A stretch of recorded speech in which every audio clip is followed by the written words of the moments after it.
ပါမင်္ဂလာပါမင်္ဂလာပါမင်္ဂလာပါမင်္ဂလာပါလို့နှုတ်ဆက်ရင်လည်းမင်္ဂလာပါမင်္ဂလာပါလို့ပြောလိုက်ချင်ပါတယ်ခင်ဗျဟုတ်ပါတယ်ဗျာကဲအဲ့ဆိုရင်ကျွန်တော်တို့စလိုက်ရအောင်လားဗျာစလိုက်ပါတော့ဗျာဆွဲမစရာဒီပြောစရာချိန်တွေနဲ့ပွဲထွက်ပါပြီခမညာရွှေပွဲလာအပရိသတ်တွေအတွက်ပြောစရာပေါင်းစုပါတဲ့ပညာရေးစုံကြီး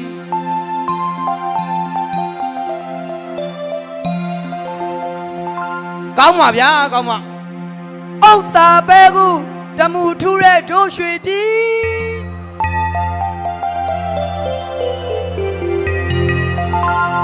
အနာဂတ်ပန်းများမွေးထုတ်ပါတဲ့ဒိုးဌာနီ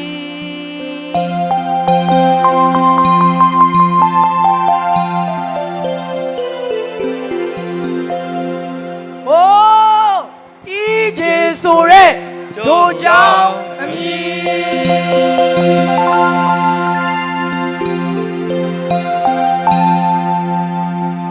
ဟုတ်ပါဗျာဟုတ်ပါဗျာအနာဂတ်ပန်းလေးတွေမွေးထုတ်ပေးနေတယ်အီဂျီဆိုလားဗျာပေါင်းစုကညီညီညာညာရှိလာသပဲမို့အမလေးလမ်းလိုက်တာရှမ်းမမို့တော့ပမမိတာလေးနဲ့ငါနဲ့ညာအိုးမလေးဖျားတော်တက်နေရဲ့ကောလန့်ကောင်းပဲသူလက်တာတော်သေးတယ်ကို့မြသမီးခင်းဦးပါလိမပါသွားလို့တော်ပြီကွာခင်းဦးပါမယ်မင်းတော့တော်ပြီအောင်ငါတေချာပြန်ဆိုတော့ဆိုလိုက်ဆိုတော့ရနည်းနည်းလိုက်ဆိုပေါင်းစုကညီညီညာညာရှိလာသပဲမို့ပေါင်းစုကညီညီညာညာရှိလာသပဲမို့ဒီနေ့လေးကဒိုးကြောင့်ကြီးရဲ့ပွဲတော်အမည်ပညာရေးထူးချွန်စုပေးပွဲပါတဲ့အမည်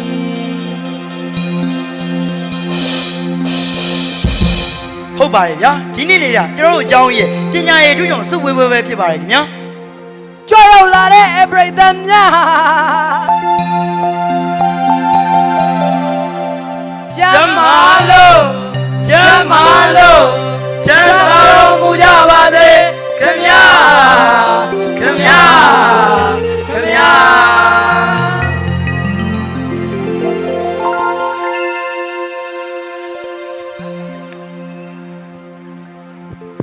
ခေါင်းနောက်တစ်ခင်နဲ့လွန်းလောက်ဖန်လိုက်တာဟောဒီကကိုဟိန်းသူတော်ဘူးလားခင်ဗျာဟုတ်တာဗောရက်ကြော်နဲ့ကြော်ချစ်တဲ့ကိုတန်စစ်ရေကဲ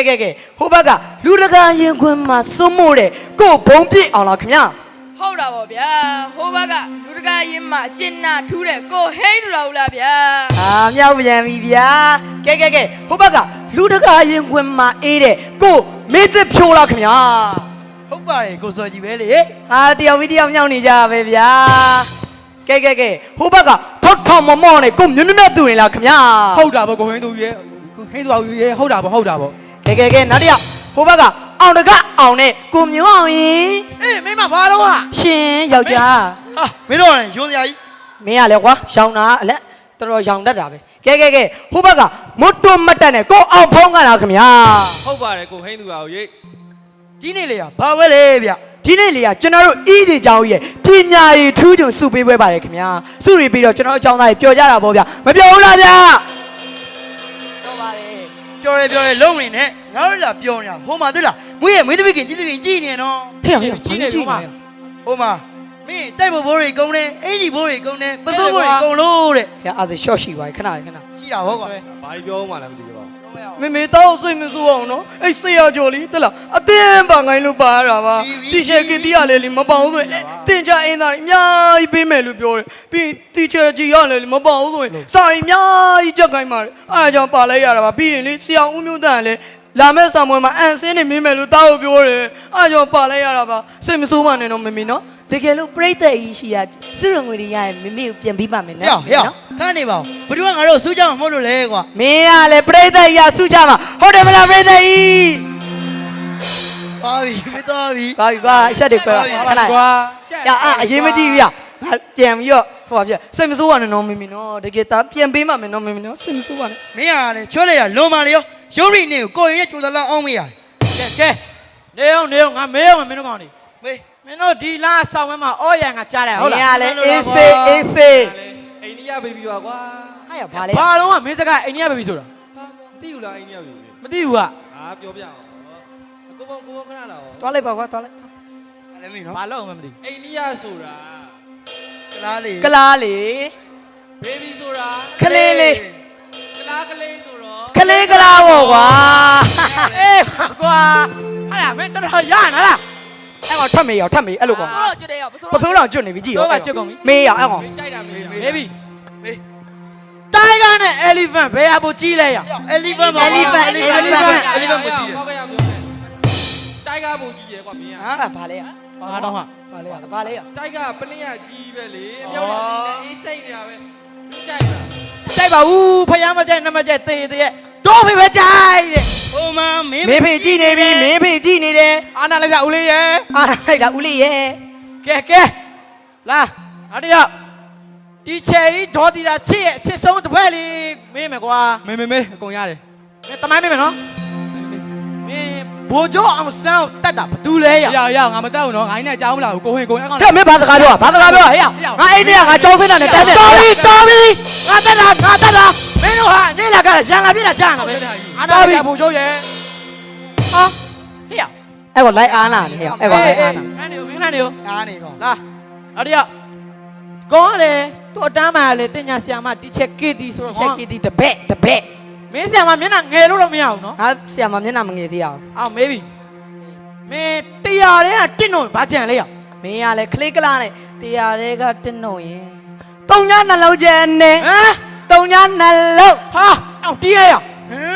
ဘာတော့ညနေအဲ့တော့ညနေမင်းမပြုတ်စားတော့ မင်းကလည်းကွာအဲ့လိုမပြောပါနဲ့ အာနာလိုက်တာချက်ကေတီရဲ့ကဲအဆုံရေကိုပြော ကောင်းမေးကောင်းမေး ဗာမင်းပါ မင်းလက်ကပါနဲ့ဂျပန်ဘယ်ဟာပိုဝေးလဲရ မင်းမအုံတော့နဲ့မျက်စိမပါလာဘူးလား ငါ့အမေမွေးတော့ပါတယ်လို့ပြောတာပဲ အေးလေဟုတ်တယ် ပြောပြမယ်အုံတော့ပါမင်းညနေမင်းပါမြင်ရ လောက်မရတယ်ကွာ ဂျပန်မြင်ရတာ မမြင်ဘူး အော်ဂျပန်ပုံဝေးတာဗော အေးလေငါတို့လည်းလက်ခံနဲ့တိုင်းမှန်နဲ့မင်းမှန်နဲ့ အေး ဂျန် အာနာလိုက်တာဂျပန်ရဲ့ အဲ့ကောင်လိုက်အားနာ ညားနေရောများနေ များမများနေနော် များနေဘာဖြစ်တော့ရ လာခုကငါတို့ရဲ့ကဘောသေးဆုံးလေးချစ်စရာကောင်းဆုံးလေးနော် သွား ဒီချင်နဲ့အချစ်ဆုံးတစ်ပတ်လေး အဲ အေးမင်းမေးပြီအဲ့ဒါဆိုမင်းတိတ်မမေးမှာကွာ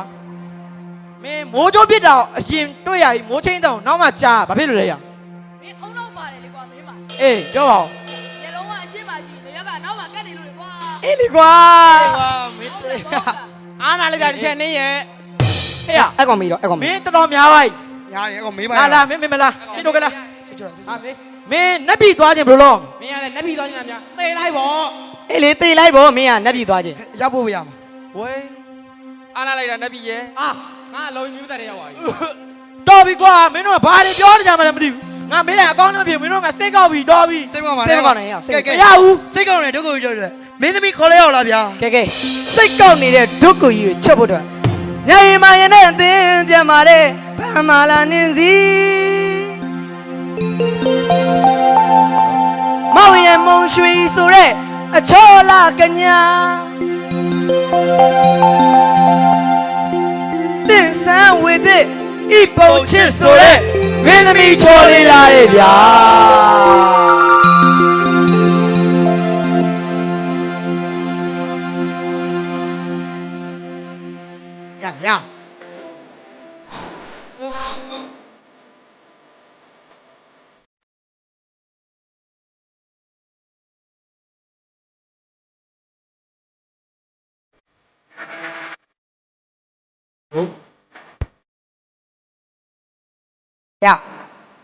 ရတို့ငါကြတာမခေါ်ဘူးနော်တို့စိတ်နဲ့တရားလေဘယ်ကိုမကြဟေး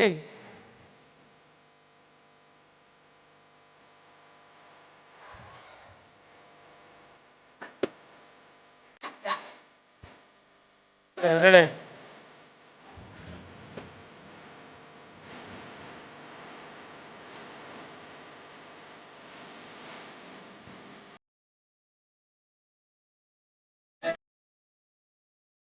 哟，哦，分手呀！如果有天用人，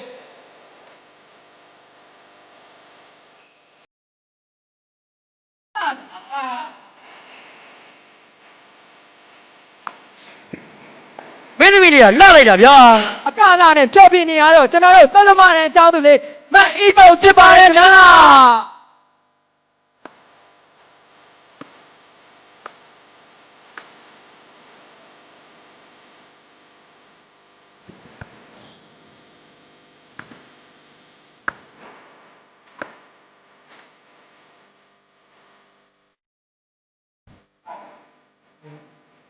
哦，飞秀。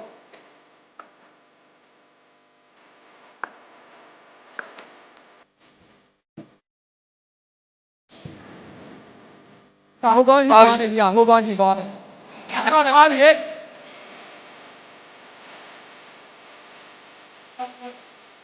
啊，到这个。好。阿米，阿米。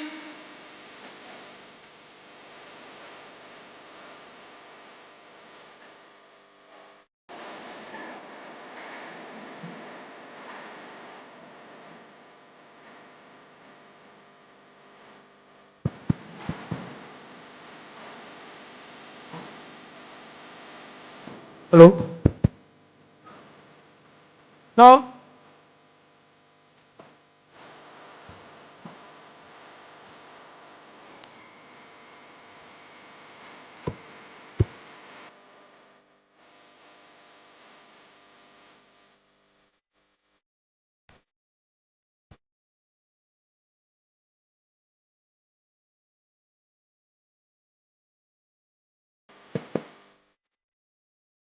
Nào, xây thêm.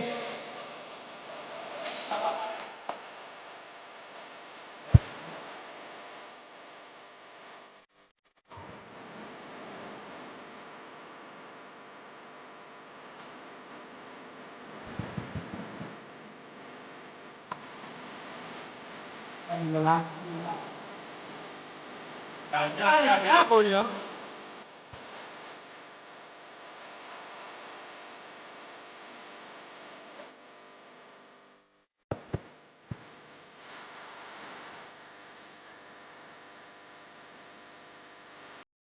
Làm bạn làm ghê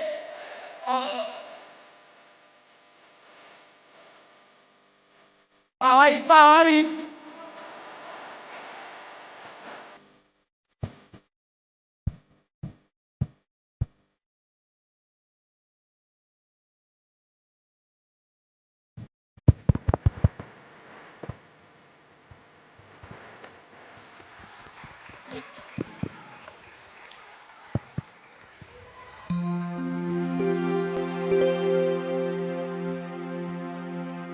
မင်းသမီးလေးကလှလိုက်တာဗျာ ကသွားတယ်မင်းသမီးကမလှဘူးလားဗျာ လှတာပေါ့ဗျာအကလာဖြောပြသွားတာတော့ကျွန်တော်တို့အီဂျီချောင်းရဲ့တသမရန်ချောင်းသူလေးမတ်အီပုံချစ်ပါတယ်ခင်ဗျာ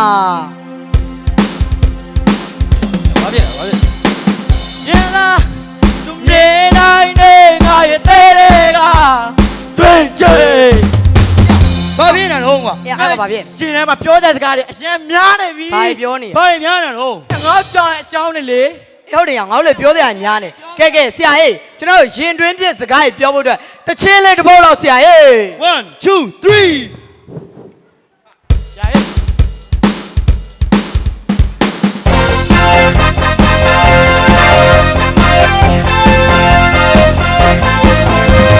ပြောလိုက်ချင်တာတွေလည်းအကုန်လုံးပြောလိုက်မယ်ပြောပဲနေနိုင်ပါဘူးခန္ဓာတော့ပြောလိုက်မယ်ဘယ်သူမှ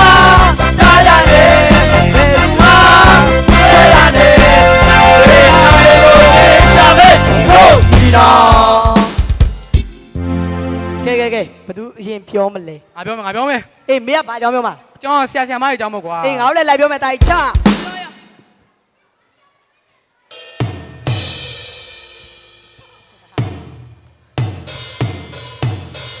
ဤကျေဆိုတဲ့ကျောင်းကြီးကို နည်းနည်းပြောမယ်နော်ဟေး ဤကျေဆိုတဲ့ကျောင်းကြီးကို နည်းနည်းပြောမယ်နော် တရားတွေဟာသဘောကောင်းတာ အားလုံးအသိပါဟေး တီတော့တီတယ်ဆိုပေမဲ့ နည်းနည်းလေးတော့ကြက်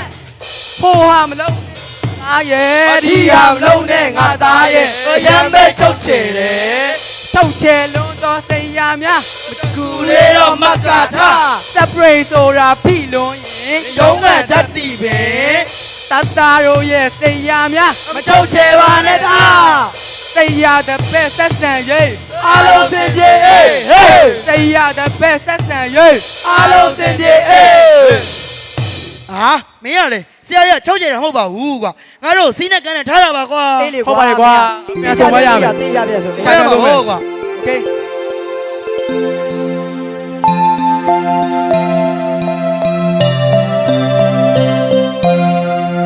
စေရဆိုရင်တို့ရင်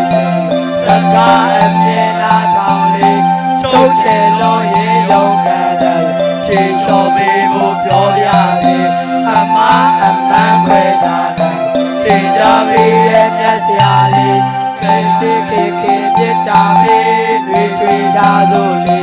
အဲ့ဒါကြောင့်တို့တွေရဲ့ဘဝအစင်လားခြာရချက်စေဒီကဘုရားကိုပြောအောင်လဲပါနော် ကိုမျိုးအောင်ဟေးလောက် မ ပါ င်းကဘာပြောမှာ အဲရှင်ထဲမှာပြောရစကားရမနေတော့များနေပြီ မင်းကမြဲတယ်များနေတာပဲ အေးလေအဲ့ကောင် လိုက်ဆိုရလား အေးစိုးမယ်ချ ဤရဲ့ကြောင်းရဲ့ဘောပွဲဟာကြောင်းတွေထဲမှာကောင်းဆုံးပါပဲဤရဲ့ကြောင်းရဲ့ဘောပွဲဟာကြောင်းတွေထဲမှာကောင်းဆုံးပါပဲပွဲစဉ်တွေဟာများလွန်တော့တို့ကြောင်းသားတွေပျော်တာဗောသူများပေးတဲ့တို့ကြောင်းကိုကျေးဇူးများကြီးတင်တယ်နော် Facebook ပေါ်က highlight တွေတို့များဆောင်ရင်လေလံရှိဘောလုံးပွဲကြီးပြီးတဲ့အခါဂျင်နာပါတီလုပ်ပေးတာအားလုံးပျော်ကြတာဟေးမပျော်တာကတခုတည်းဘောလုံးကန်ဖို့ကွင်းလူပွဲအကိုကြီးလေးတို့ရေခဏလေးပါအကိုကြီးတို့လည်းကန်ကျင်တာအကိုကြီးတို့ရေခဏလေးပါညီလေးတို့လည်းကန်ကျင်တာအားလုံးစင်ပြေအစဲဖို့ဘောကွင်းကြီးကြီးစောက်ပေးပြုတ်အားလုံးစင်ပြေအစဲဖို့ဘောကွင်းကြီးကြီးစောက်ပေးပြုတ် မင်းရလေကွာငါတို့ကြောင်ရဲ့ဘောခွင်းလောက်ကျတာငါတို့ကြောင်ရဲ့ဘောခွင်းပဲရှိပါလေကွာ ဟုတ်ပါတယ်ကွာဒါပေမဲ့လည်းကာယချိန်မှာတင်ချတင်ရနေတခုပါပဲ ဒီပါရပြန်ပြီကွာပြောအောင်မယ်ကွာအဲ့လိုမပြောပါနဲ့မင်းရ ဆရာပါချေကေဆရာမစိတ်မကောင်းပြောရင်ပြန်ဆိုလိုက်အောင် ဆရာမနော်စိတ်ကောက်တတ်တယ်နော်ဆရာမသမလုံးနဲ့မင်းရလေ ဆိုမဲ့ဆိုမဲ့ အေး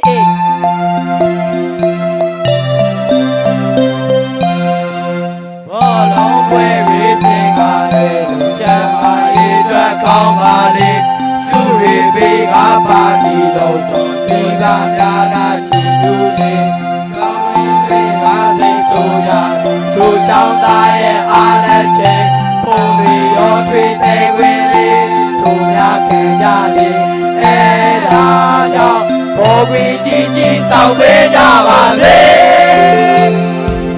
ကဲဘသူဆက်ဆိုမှလေ ဟာဆိုပါဦးမင်းရလဲ မင်းကဘာကြောင့်ဆိုရလဲတာကြီး ကျောင်းမိန်းကလေးတွေကျောင်းပေါ့ကွာ ပြအစိတ်ဝင်စားငါစိတ်ဝင်စားငါစိတ်ဝင်စား စိတ်ဝင်စားပါပြီ လိုက်ဆိုအဲ့ဒါ ဆိုမယ်ချ တို့ကျောင်းတော်ကမိန်းကလေးတွေ နည်းနည်းပြောမယ်လေ တို့ကျောင်းတော်ကမိန်းကလေးတွေ နည်းနည်းပြောမယ်လေ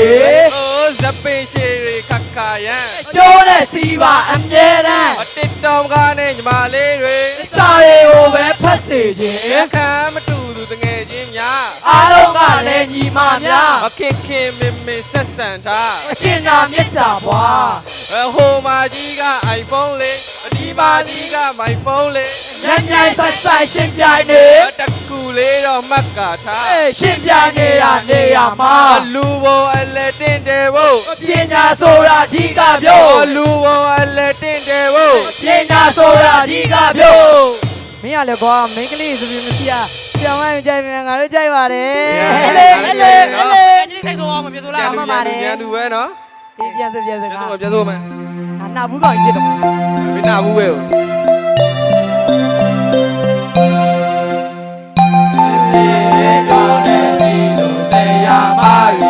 ပြောနေလာခြင်းပါခြင်းပါလေးတွေကတခါတလေချစ်ကန်လေးသူတွေကိုရှင်းကားပြန်တော့မလုံးအပ်တဲ့ပြနာတွေချစ်ချစ်ခင်ခင်မြတ်တာပေးတွေထွေကြစို့လေအဲ့ဒါကြောင့်ပညာရဲ့ကိုချိုးသားကြပါစေ ကဲနောက်တော့ကဲ လူလဲကွာ အားရောင်ငါ အေးမင်းကဘာကြောင့်ပြောမှာ မင်းတို့ဟိုတော့ဘယ်သွားကြတာလို့ ဟာဖကန်သွားတယ်ဘာလို့လဲ နှုတ်နေကွာအာကြီးပဲငါမလိုက်ရလို့ ဩ မင်း တို့လည်းမလိုက်ရပြီပဲမျိုးလုံးနဲ့နားတယ်တို့လည်းသူပါတယ်ကွာ အဖိုးလေးလောက်ပြန်ပြီးကြီးကန်း အဖိုးလေးဖိုးလေး အားလုံးအော် ကြည့်ပြောရ ပြောဆွဲ ဘတ်ကန်အော်နေပြီ ဟိုတယ်လောကစုညံတန် ဘ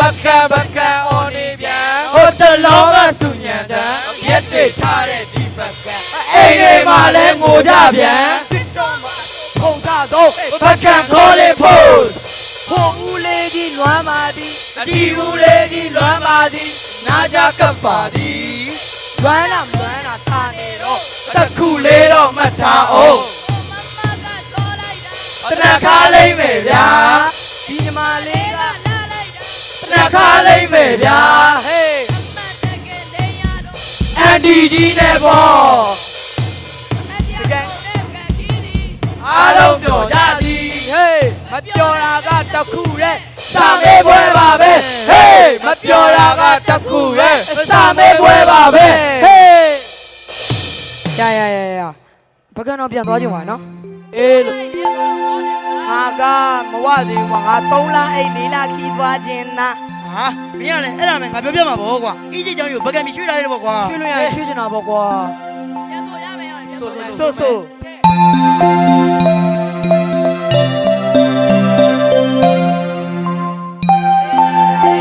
ရာကြောင့်သာများဖို့အဟုသူသားရစီဝဲကိုသာကိုနိုင်ကိုစေရများကမှကြားတယ်ပေါလုံးငါလာကြတော့ဘယ်တော့များလဲပွားခဲ့တယ်နောက်နေ့များလဲသွားဖို့ပဲတောင်းဆိုကြစို့ခွဲအဲ့ဒါကြောင့်တောင်ကြီးအေးလေးကလေးလေးပို့စေခြင်းကျေပေါ်ပဲနော် ဆရာနောက်နေ့သားတို့လိုက်ဖို့ပေး ပို့နော်ပို့နော်ပို့ promise ကောက်ပါနော် promise နော်ဆရာ promise ဘာလို့စိတ်ကောက်မှာနော် ဟောစိတ်ကောက်ပါနော်ဆရာ ညနေတော့ငါ့ကြောင်းမှာပွဲတစ်ခုရှိတယ်ကွာဘာပွဲ ဒီကိုပွဲလား အာတီးတယ်အချစ်ဦးချောင်းဆွနေပွဲ ဘယ်ဟလားစကားပြောဆောင်ပြန်ပွဲကွာ အော်ရောတယ် sorry ငါမိပါလား sorry ပြန်ဆွဲ ဆို ချ ပြော ပြောစွမ်းရည် ပြောဆွဲရေတော်တော်မိုးတဲ့ပြောဆွဲရေကိုချောင်းကြီးရဲ့ပြောဆွဲရေတစ်တော့တခွင်ပြဲပြဲစင်ဟိုမကြီးကပြောတယ်လားပြန်ဖြစ်နေတာလားဒီညီမလေးကမဲနေတာလိုက်ဖြစ်နေလို့ပါဟေးဟိုကိုကြီးကခေါ်တယ်လားမမဆိုတာများဝေဖန်လေးကန်ဆုံးလေးသောလိုက်တွေများလာလားတို့เจ้าတော်ကစိတ်ရများတော်တော်ပြောတယ်အားကဲရဲ့လူချင်းဆိုတာ ငါစကားတွားရပြောရတာမသိပဲနဲ့မိကြတော့ရေရကောင်းတာပေါ့စကားတဲ့တို့ပြောကြတာတိုင်ဝဲတစ်ခုမှတ်ကြပါနေ့စဉ်နဲ့တိုင်လုံးနေကြငါတို့ချောင်းရဲ့စင်လာဟာနေ့စဉ်နဲ့တိုင်လုံးနေကြငါတို့ချောင်းရဲ့စင်လာဟာအမင်းတီလာငါတို့ကြောင့်တက်တော့မှာဆိုလို့ရှိရင် view က1 million ကျော်တယ် မင်းမားနေတိချပြန်ကြည့်တော့မင်း10 million ကျော်နေပြီမင်းကအထင်မသေးနဲ့မင်းကအိုး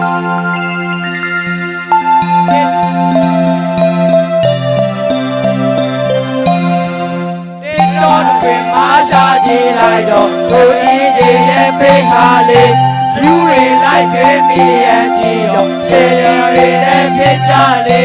ခေရေလူကစားမင်းပြောတော့သိဝင်တဲ့သာကြည့်ရလေချားရဲစင်ဝဲကီးဖို့ကွယ်ပုံမှန်မှန်ကြလေ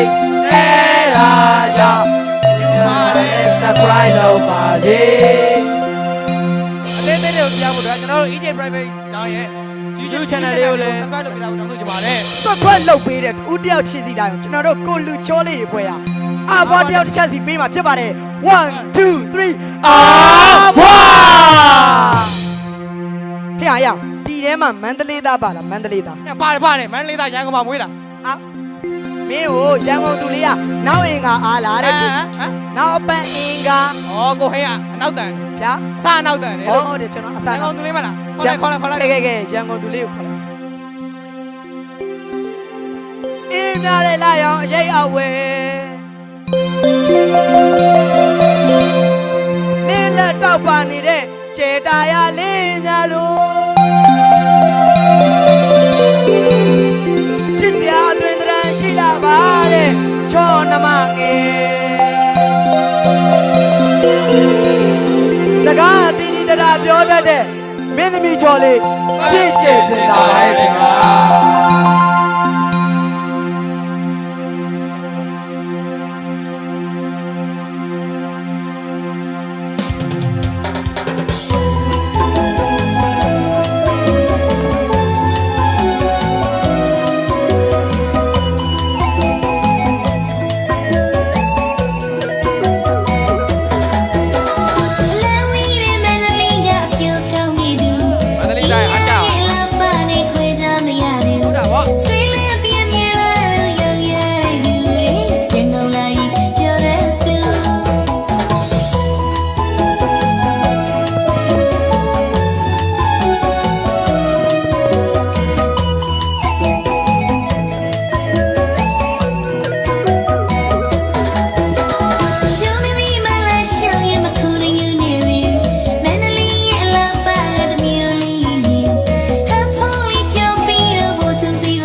လေဗျာ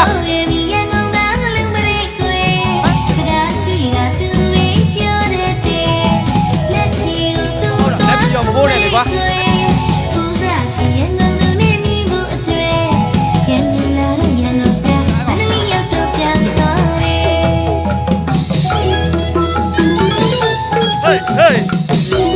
မင်းသမီးလည်းပြည့်ကျင်နေတာလေဗျာ ဟာ လာလိုက်တာဗျာ ဟေး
မင်းသမီးတွေကလှလိုက်တာဗျာကလှနဲ့ဖြောပြသားတော့ကျွန်တော်အီးကြီးကြောင်းကြီး great ကြောင်းသူလေးမပြည့်တယ်နေတာပဲဖြစ်ပါရဲ့ဗျာဟေ့ရ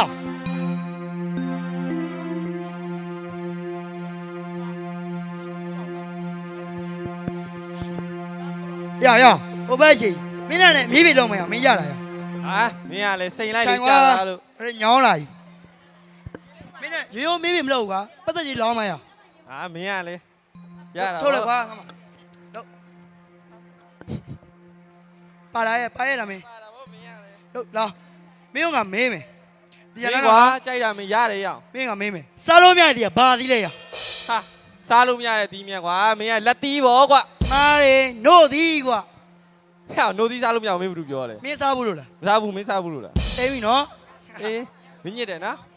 အာမင်းကြောက်ကလေးပေါ့ကွာထက်လောင်းမလား လောင်းပါဗောမင်းချ ရော့ လိုက် ချက်မင်းရတယ်လို့မေး မင်းဆရာမျိုးတန်းတပည့်ပဲ ဩမင်းရအေးကြတော့အမှတ်ပြေပဲလို့မေး ဆရာမျိုးတန်းကြည့်နေနော် မေးဆယ်ဝင်တော့မျက်နှာမယုံကထားမှာလို့မေး အေးမေးမယ်မေးမယ် FATHE อ่ะ father ဘာလဲမင်းပြောတယ်ကွာ ဟိုကလေးမေးတော့သိတယ်ကွာ ဘယ်ကလေးဘယ်ကလေး ဖေဘောကွာမင်းရလေ အဲ့ကလေးတမေးသွားမင်းဘာလို့သိန်းတာ ဘာလဲကွာဆိုဖာသာ ဟာ father အဖေဖြစ်စီရလားကွာမင်းကလေ အဖေမို့ပါ အမေလင်မောကွာ ရရမင်းများပါရင်တော့မင်းညစ်တယ်နော်အဲ့မကျင်းတော့ကွာထက်ကြမှာကွာလားမင်းလည်းအင်္ဂလိပ်လိုမေးမယ်ကွာ ငါမေးကွာ မေးမယ်နော်ပြန်တော့နော် MONKY မန်ကီကဘာလဲရ ခါနေပါဦးအဲ့ဒါငါတင်မှုတယ်ရောင်နှစ်တန်းတော့ ခလေးမေး မန် ကြည့် ကီ လား ရကွာဟာမန်ကီရမြောက်ဘောကွာမင်းကလေ မားတယ်ခုခုံးကွာ ဟဲ့မြောက်တဲ့ခုံတူတူပဲလေ မတူးလေကွာငါပြောပြမယ်မြောက်ကမြန်မာဟူခုံးကတရုတ်ပြည်ရလေကွာမင်းကမြောက်ဟူခုံးလို့ပြောရင်ငါဟန်နူးမန်လို့ပြောမှာမင်းတက်ပိုတက်ပါလေကွာ ရမြောက်ကပခုတ်ကူက ဘာပကုတ်ကွာပုတ်ပါ ဟောအေးဟုတ်တာပဲမှန်ပါ ထက်လောင်းမထက်လောင်း အလောင်းဟောမင်းကချ လို့မေး မင်းတင်ချပဲမေးတော့မယ်ကွာ ဩချက်ကတိတပက်မာကြီးမပြေပဲ အချက်ကီတီကြည့်နေတော့မင်းလုံးဝပြီးဆရာမျိုးတန်းလို့ အေးစေးတော့မေး အေးမေးမယ်ကွာပေါင်းတာပဲမေးမယ်ကွာလွယ်လွယ်လေး မေး အလူအိမ်တိုင်ရဲ့တောင်ဘက်မှာတေချာကြီးတော့ပြီးမှညစ်တယ်မပြောနဲ့အလူအိမ်တိုင်ရဲ့တောင်ဘက်မှာမိုက်ပုံတစ်ပုံရှိရယ် ရှိတယ် မြောက်ဘက်မှာနှစ်ပုံရှိရယ်ပေါင်းရင်ဘယ်နှပုံရလဲကွာ မင်းကလည်းအဲ့ဒါလည်းခလေးမေးတိတယ် ကလေးမေးပြန်ပြီမင်းက ဒီ လည်း ဘောလုံးမောင်းသုံးပုံရတာဗောကွာ သွားကလေးသမီးသွား ပြောဘာရပြော မင်းကိုပေါင်းနေဆိုတာမီးရှို့ဖို့ပေါင်းခိုင်းတာကွာမင်းကလည်း နှစ်ပုံနဲ့တစ်ပုံပေါ့အပုံကြီးတစ်ပုံရတာဗောကွာ ရအောင်မင်းညစ်တယ်နော်မင်းညစ်တယ်နော် ရဘာဖြစ်လဲညစ်တာ တက်လောင်းမလားမင်းတက်လောင်းမလားရော့ လောင်းမယ်ကွာလောင်းမယ် လို့ချက်မင်းကဆရာကြော်ရဲ့တပည့်ဆိုတော့မင်းမြန်မာသားမေးမယ် ဟာရတာဗောမင်းကလည်းမှတ်ပြည့်ပဲ ပြောပြမယ်နော်လှကြော်လှမှာပါမင်းဘယ်လိုရေးမလဲရေးစမ်း လှကြောလှမှာပါရောက်ဟာလှကြောဟာဘလို့ရေးမလို့ကွာမင်းက ပတ်စံသိမ်းလိုက်ပြီနော်မင်းခြေစင်းသားကွာခြေစင်းသား ဟာမင်းဘာလဲ ပြမှာဗောမတရားကြည့်တာ ဟာ မင်းတို့မလှတဲ့ကောင်ငါလိုလှတဲ့ကောင်ဒီလိုကြီးကြော်တော့လှကြော်ဗောကွာတရားကြည့်တာနော်နောက်ပြင်ကြောနောက်လှကြော်ဗောကွာမင်းကလေ မင်းဟာလှခွာကြီးပါကွာ လှကြော်ပါကွာမင်းကလေ လှခွာကြီးပါမင်းကလည်း ချက်လောင်းမလားမင်းလောင်းရေးသေးလား လောင်းအကုန်ချမင်းညစ်တယ်နော်မင်း လို့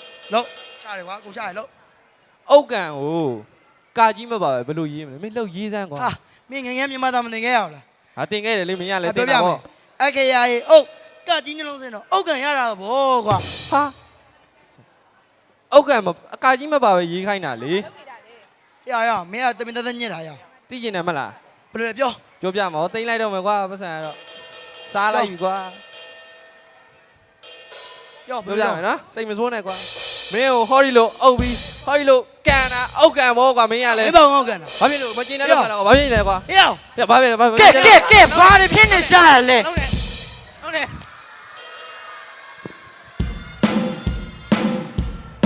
ကဲဟိုကောင်နေကိုတန်းနဲ့ကိုဝင်နင်တို့မိတွေဟိုမှာ6တန်းခန့်နဲ့ရှောင်းနေပြီ ဘယ်လိုလုပ်မလဲ ကဲတင်ဆောက်တော့မြေထုတ်နေရာမနေကဲဟိုကောင်လေးနေပစောဘယ်လိုဝတ်ထားတာဟဲ့ကောင်လေးမိတို့လည်းနေပါဆိုမှဟဲ့ကောင်မလေးစပင်းတော့တခြားစီးတာ ဘာဖြစ်နေမသိ 6တန်းခန့်နဲ့ရှောင်းနေပါဆိုနင်တို့ကလေလောမင်းနှုတ်ဆက် ယေဇာကုဏအောင်နာမိအာစီမင်္ဂလာပါဆရာမ ဟာမင်္ဂလာပါဘယ်လိုနှုတ်ဆက်နေတာပြင်းတိပြင်းရွှဲနေတစ်ချက်စားလာတင်တာမချက်ဘူးလားတစ်ချက်နဲ့စားမတင်ရင်ဘူးလားတစ်ချက်ကိုထွက်သွားမှလည်းပြော ဘယ်လိုပါနဲ့ အဲ့ဆိုပြန်နှုတ်ဆက် ယေဇာကုဏအောင်နာမိအာစီယာကုဏအောင်နာမိမင်္ဂလာပါဆရာမ အရှင်းကစာတင်ပြီးပြီဆိုတာနဲ့တခါနဲ့တင်မို့တခါနဲ့ဖြတ်ထားတစ်ချက်လာပြီဆိုတာနဲ့တင်မို့ clean ဖြစ်နေရမယ် auto understood ဖြစ်နေရမယ်နော်ကြားလားဟိုကောင်လေးနှုတ်ဆက်နောက်ခံနှုတ်ဆက်အော်စရာမလုံးနော်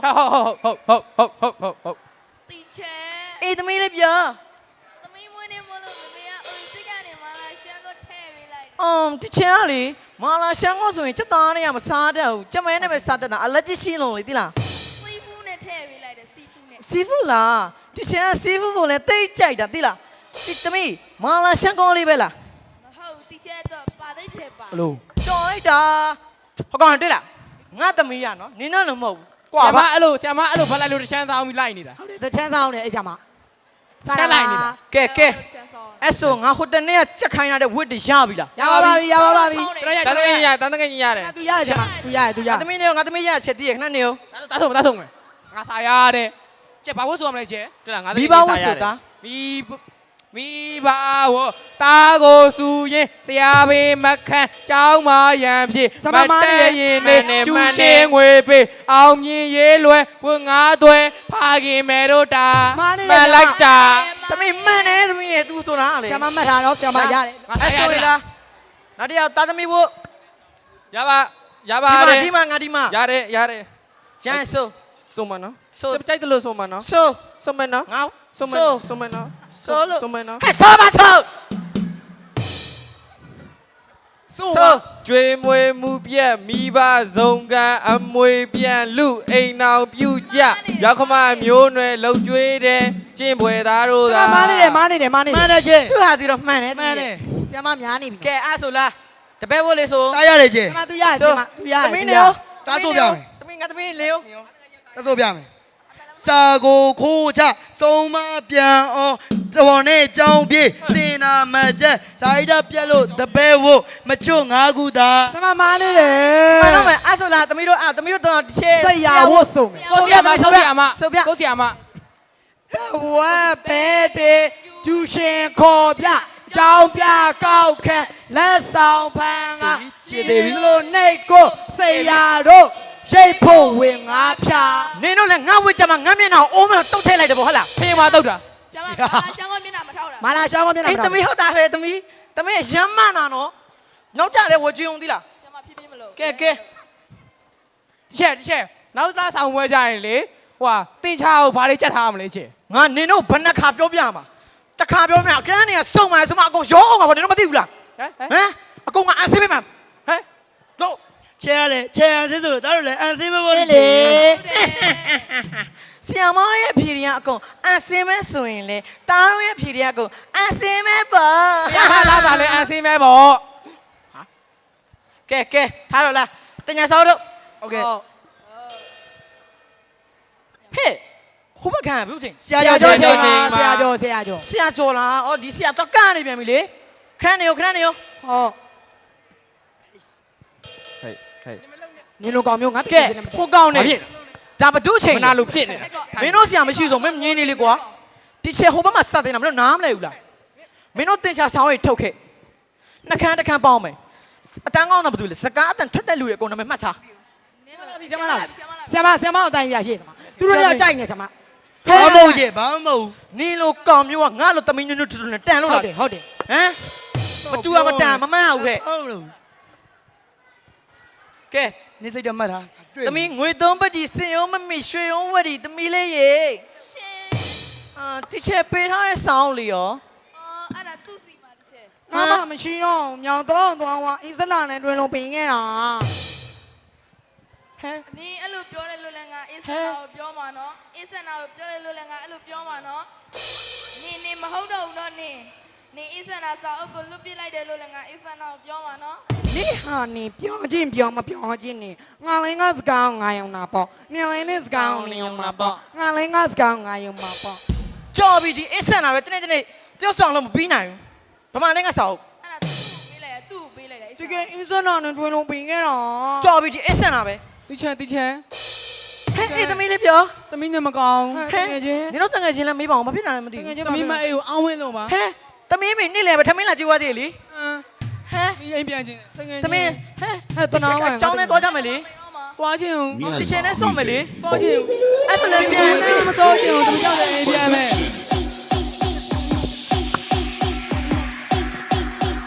ဟေး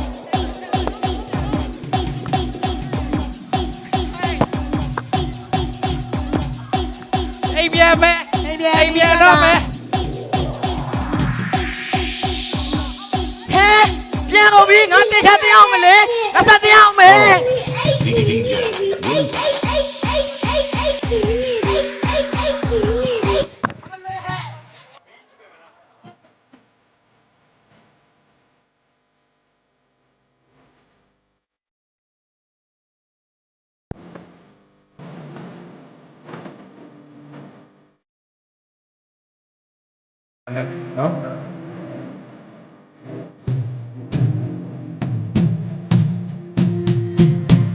အောင်ပါသေး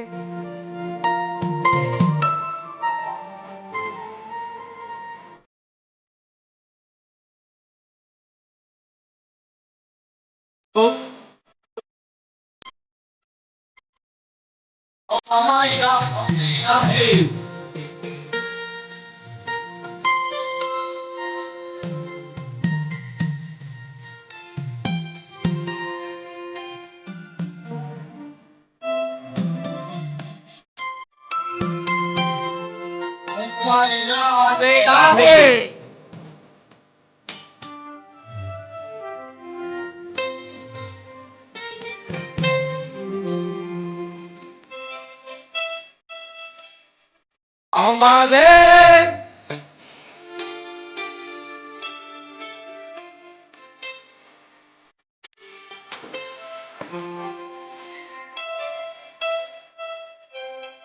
အောင်ပါစေ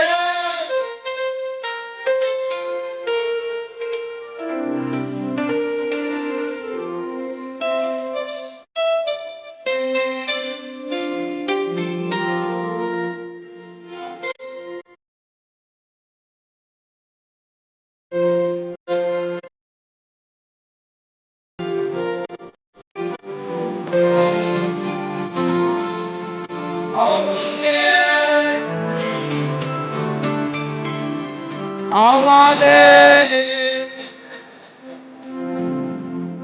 အောင်ပါစေ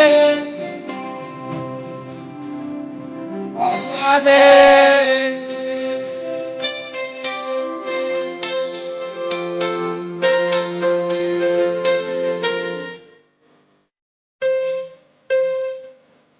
မင်းသမီးလေးတွေကလှလိုက်တာလားဟာနေ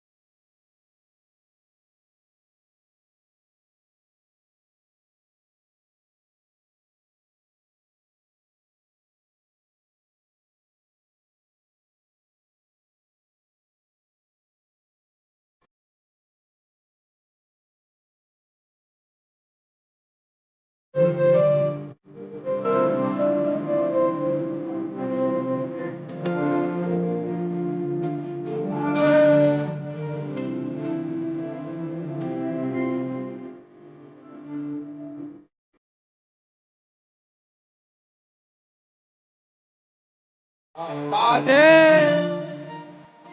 သူ့တဲ့ဆွေဒီ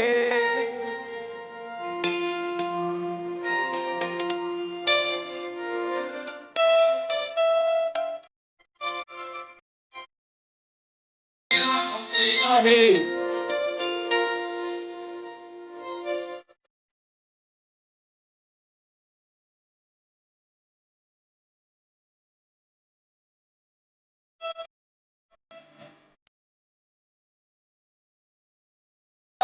ဒီကားဟေး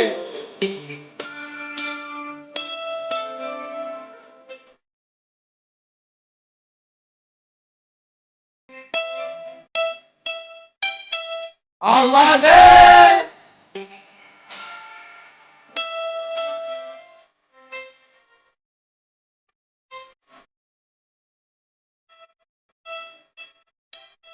အောင်ပါစေ